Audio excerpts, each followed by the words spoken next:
Pretty damn clean, I'd say, man. Let's get real close up in that.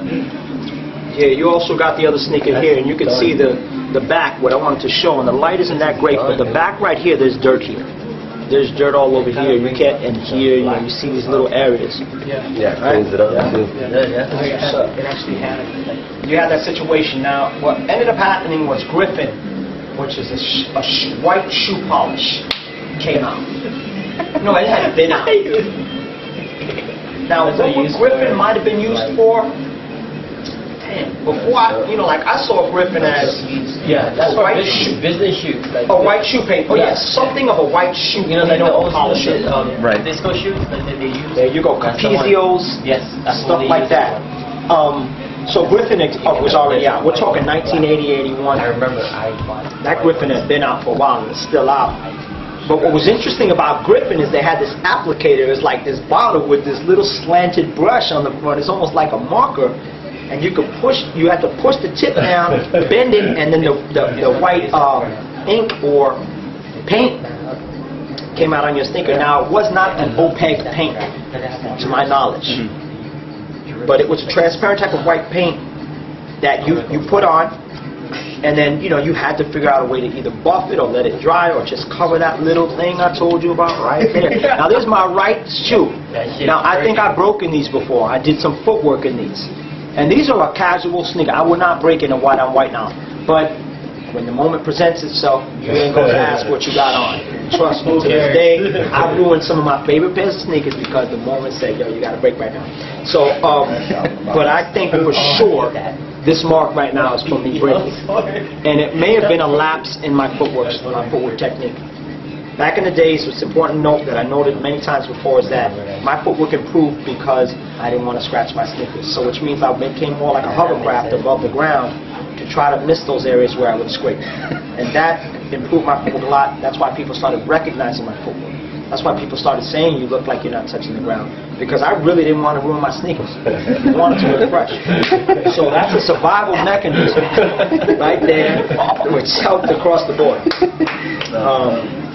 And footwork to me has always been the dopest part of the dance, in my opinion. And especially for me, I kind of favored it, and it worked to my advantage because I wasn't that athletically capable than of some other dancers, flexibility-wise, etc. Now, the last thing I want to talk about real quick, if I haven't forgot, there's a whole bunch of things. We're not even talking about designing a sneaker.